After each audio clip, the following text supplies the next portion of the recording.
Hey, how's it going? Jean here with Luma University, and today I wanted to talk to you about a very specific, kind of almost a niche thing when it comes to lighting for product photography. This also applies to portrait photography, which is a little more common, but I wanted to show you some really cool tips when it comes to bounce fill. Now, a lot of times we just use either white or silver, and those are very effective and most common, so I think that's probably what you're used to hearing. But what's actually kind of cool is we can use colored fill to enhance our scene even further. So I'm gonna show you some examples of that, and we're gonna use this scene here that you just saw me break down. So if you look at the computer at OBS, we have a completely black scene, but I'm gonna show you one light at a time, and then we're gonna refine the set together a little bit just to kind of see what we can do.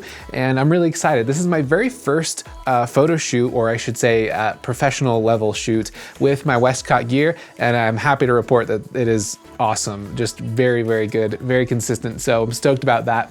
But we're gonna break down the lighting one light at a time and just start going through the process. So let's go ahead and do that. So how the setup is working right now is we have three lights. We have the background light, which is an octa, and you can see I've masked it with just a standard piece of black foam board right here. And the position and precision of this is very important. I think I'll need to tweak it a little bit, but we're gonna turn it on and go ahead and take a shot and see exactly how it looks and kind of go from there.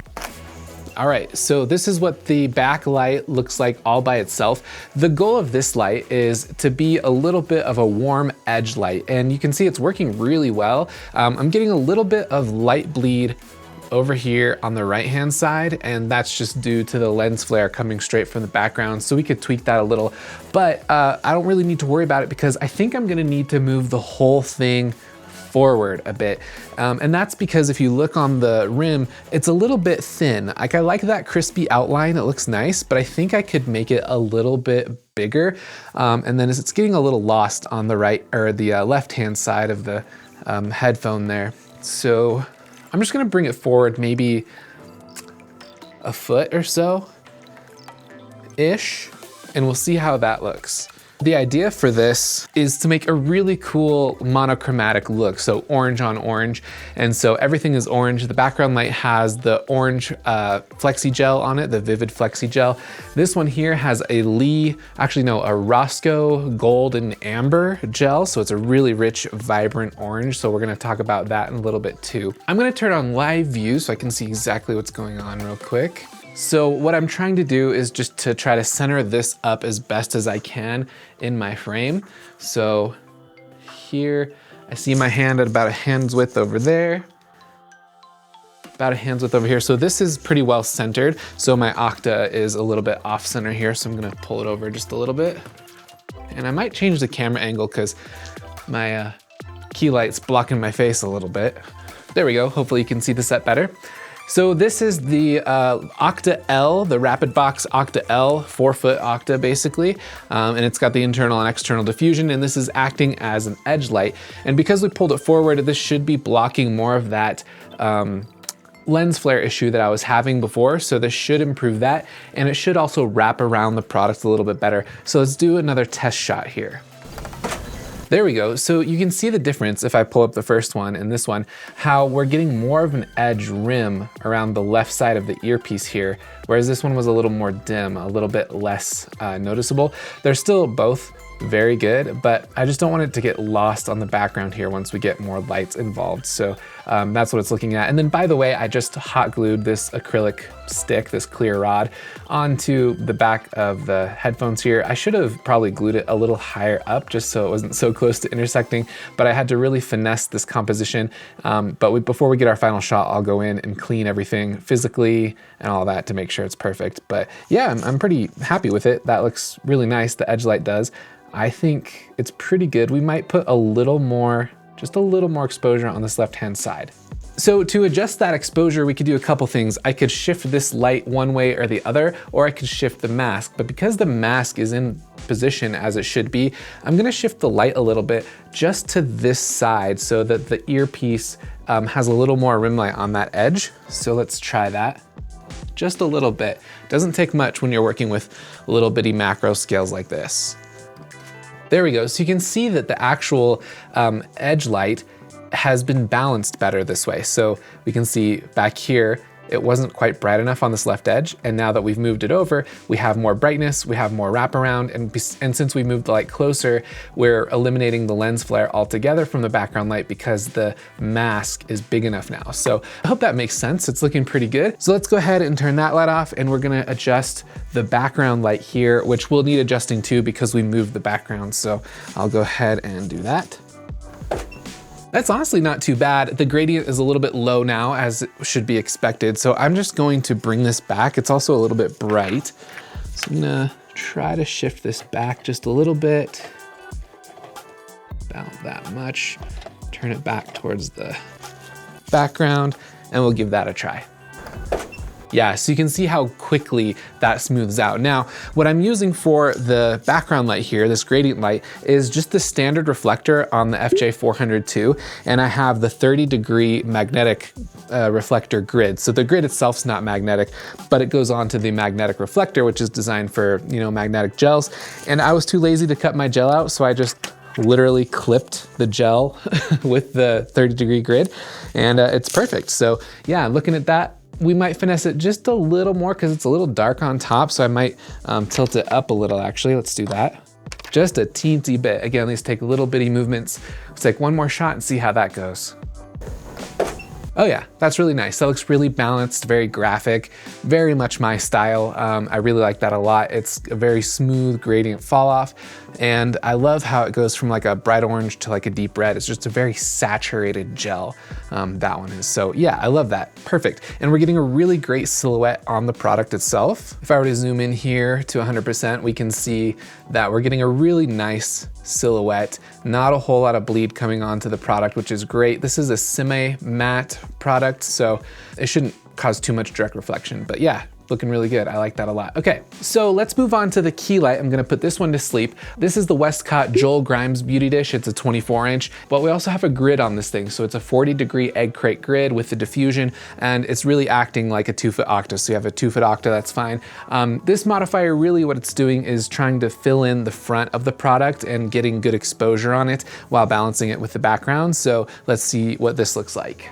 And I'm doing all of my photography or capturing at Capture One at the tether station so that I don't bump my camera, because at these really high magnification levels, just one little tiny bump, even pushing the shutter with your hand and stuff like that will change the composition. So the goal with this light is to highlight the logo and to bring a really nice smooth definition to the rest of it. And I need it to be brightest here. So I feathered it away from the background. That's what the grid is helping with. So the background is completely pitch black, which is exactly what I want to get maximum saturation from the background light and not interfere with that. And that is looking excellent altogether. So the 3 lights that we have so far are the edge light, or in this case, you would call it a rim light because it's creating a rim of light around the entire product.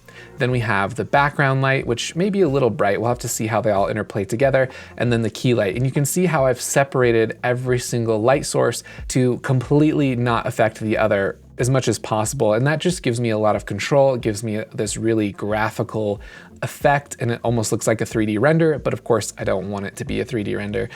So yeah, that's what we're working with, and those all 3 together are gonna look really cool. So let's go ahead and turn them all on and see exactly what happens. So let's go back here. I'm gonna turn on the other lights.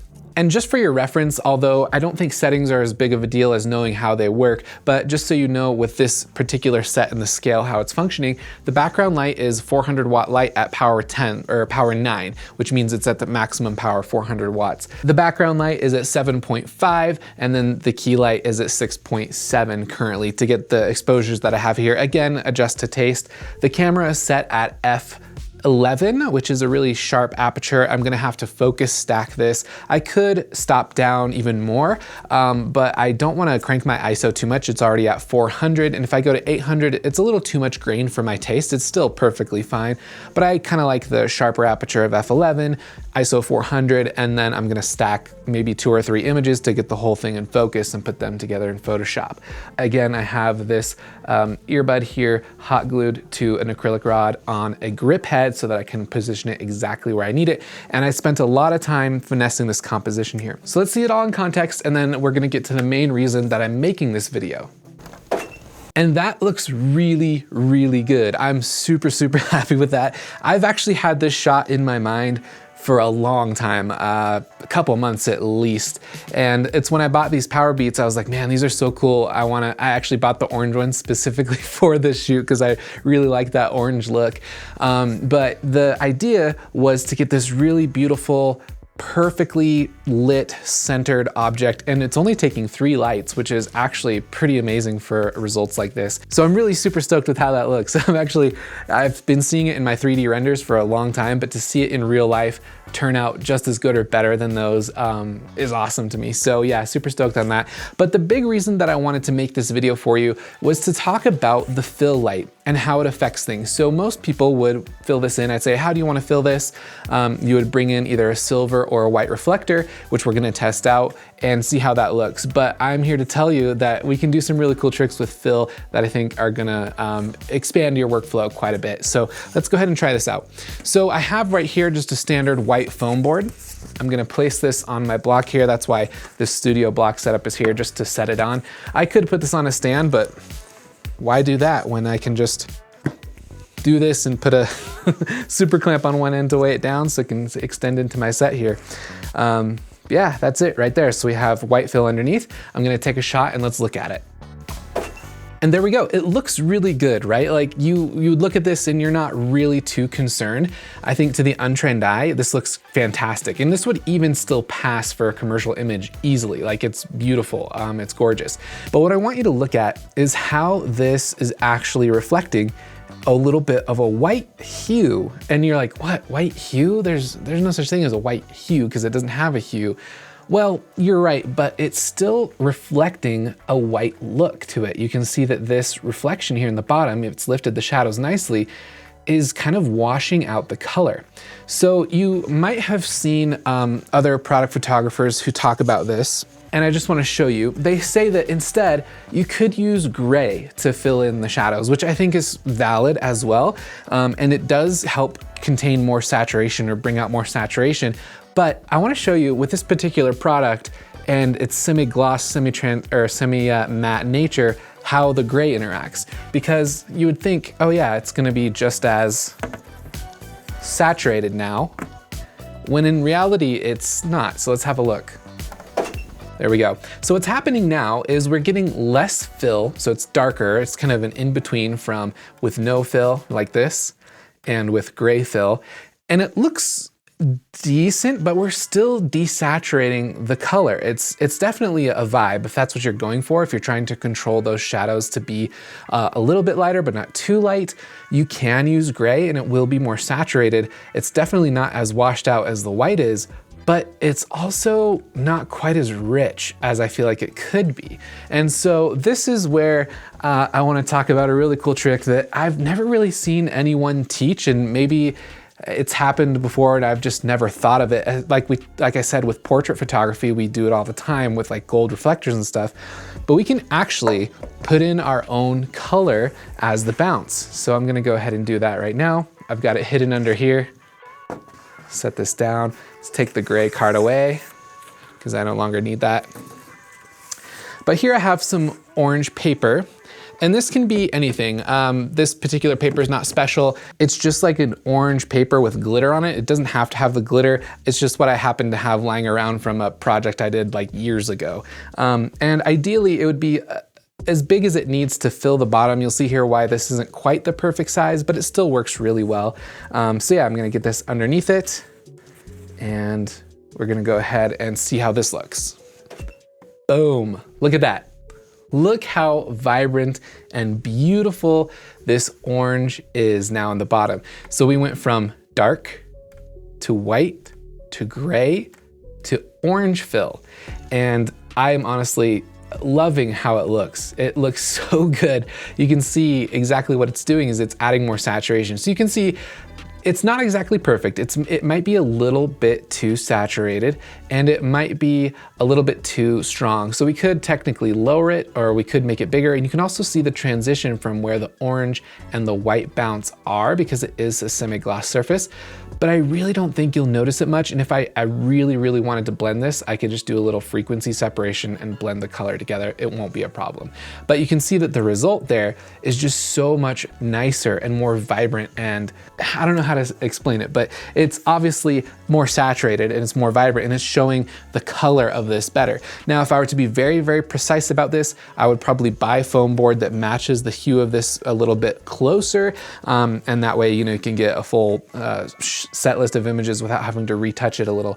But I think as is, it looks pretty good. So yeah, that's really all I wanted to share with you. I'm gonna go ahead and finish up this shot and put it at the end of the video here, but I'm really stoked. This is something I've been wanting to do for a long time. And really quick, a bonus tip that you can do, you could switch out the gel for the background to any color that you want and get a completely different vibe. So maybe I'll go for like an aqua color and just pop that on real quick just to see how it looks for you. So I've got this aqua color here. You can see through that there. I'm not quite sure if this is exactly what I'm going for. I might have to like layer in some green on top of it, but let's go ahead and give it a try.